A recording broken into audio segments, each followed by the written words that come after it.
Assalamualaikum warahmatullahi wabarakatuh.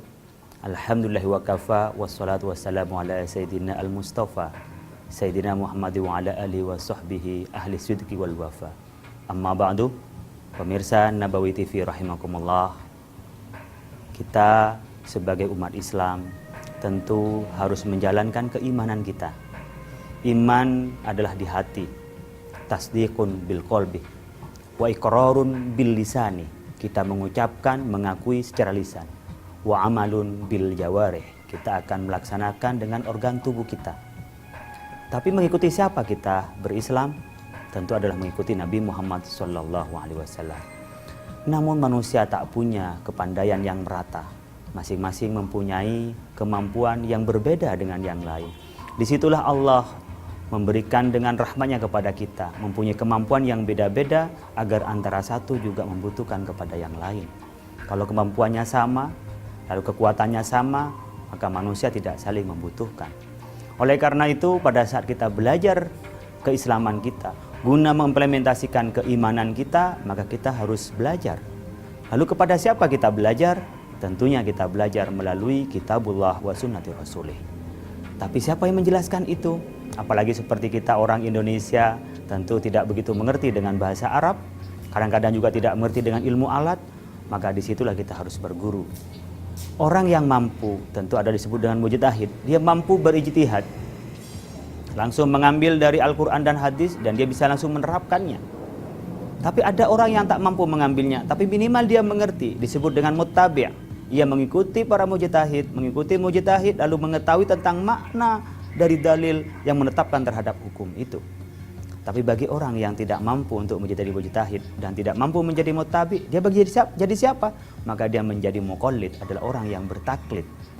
Disinilah disebutkan di dalam Al-Quran, fas'alu ahla dzikri in kuntum la ta'lamun. Maka bertanyalah kamu kepada orang yang mengerti, orang yang tahu, kalau Anda itu tidak tahu. Disinilah pentingnya kita bermadhab. Kita mengikuti madhab tertentu. Ketika kita memang benar-benar tidak mengerti sama sekali, sudahlah madhabnya adalah gurunya. Apa kata gurunya? Ikuti saja guru itu.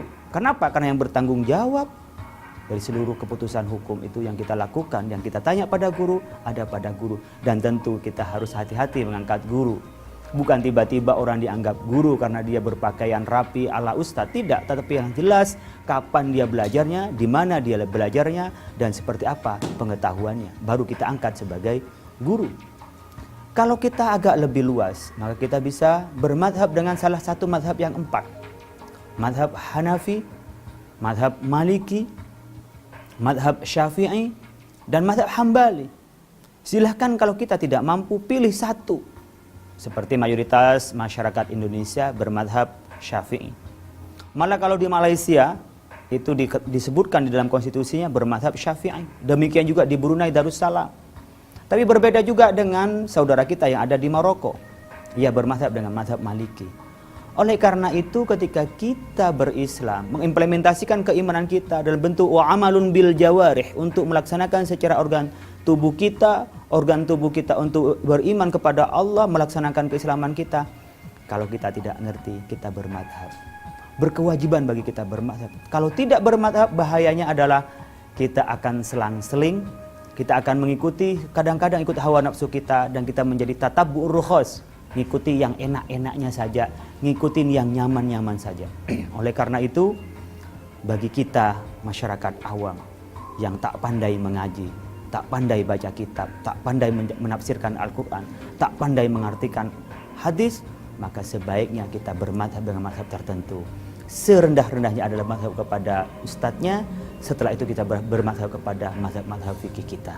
Mudah-mudahan bermanfaat bagi kita, dan kita berkewajiban untuk berislam dan mengikuti Islam yang benar. Mudah-mudahan ilmu kita bermanfaat. Wallahul muwaffiq ila aqwamit thoriq. Assalamualaikum warahmatullahi wabarakatuh.